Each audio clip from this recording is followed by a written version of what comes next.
अस्सलामु अलैकुम हज़रात ग्रामी। आप यहाँ भी होंगे, अल्लाह ताला के फजल व करम से ठीक ठाक होंगे, खैरियत से होंगे। तो अब जो मेरा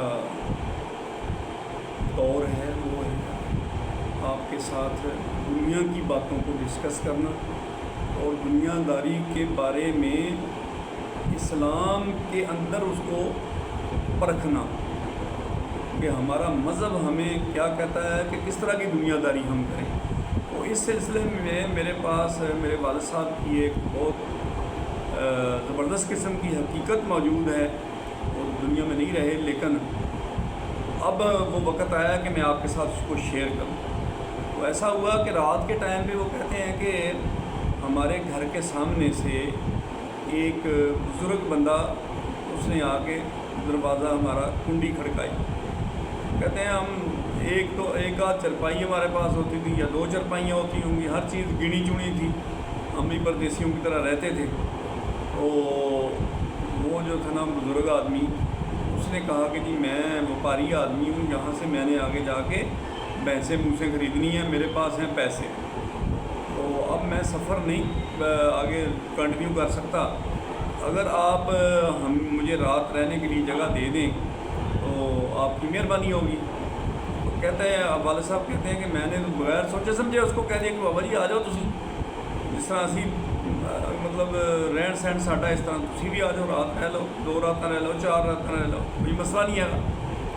तो उसने कहा नहीं बेटा, मैंने तो कल मंडी जाना है, वहाँ से भैंसें खरीदनी है, मज्झां लैनियां ने, उस तो बाद फिर मैं वापस जाना है अपने पिंड, बस मैनू एक रात जी ना। वो कहता जी कि मेरे वालिद साहब फरमाते हैं कि रात को ना उन्होंने सोते हुए मुझे अपना सारा सामान दे दिया। सामान में क्या था, पैसे थे बेचारी, वो एक गुथली सी, उसमें काफ़ी सारे पैसे थे, मज्झें उसने खरीदनी थी, उस ज़माने में भी मज्झ महंगी होती हो, तो काफ़ी सारे पैसे थे। उसने बोला ले यार रख लें।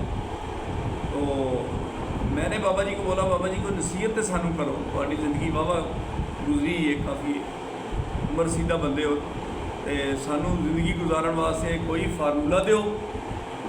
उन्हें क्या पुत्र ए जिहड़ा मैं तुहाडे कोल रात रह रहा ना, ये बहुत बड़ा फार्मूला है। हुण मैं तुहानू नहीं जानदा, तुसीं मैनू नहीं जानदे, लेकिन मैं तुहानू सारा जो कुछ मेरे कोल है सी वो तुहानू मैं दे छड्डिया, ठीक है।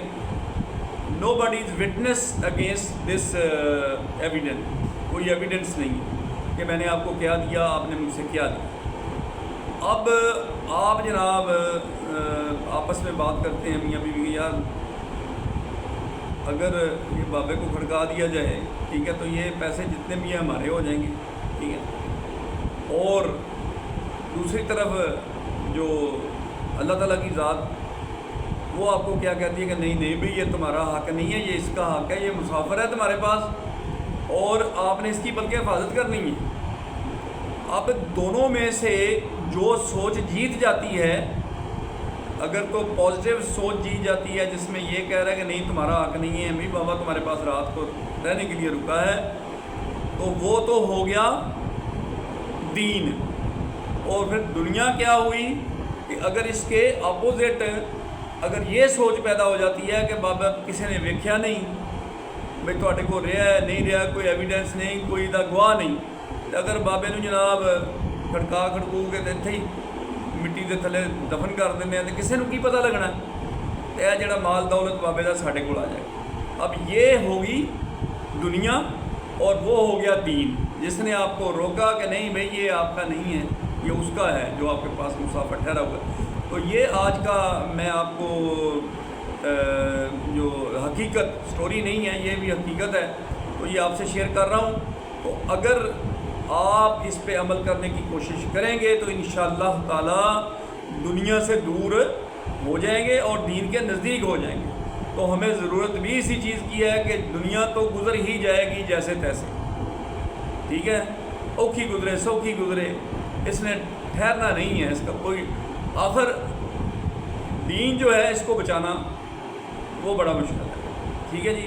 तो हमने वो सोच रखनी है जो दीन के ऐन मुताबिक हो और उससे छुटकारा हासिल करना है جو دنیا داری کے بارے میں ہوں، جو شیطان مردود ہمارے ذہن میں سوچ ڈالے، ہمیں اعوذ باللہ من الشیطان الرجیم پڑھ کے اس سے جان چھڑانی چاہیے اور اچھے کام کرنے چاہیے جو اللہ کو پسند ہوں۔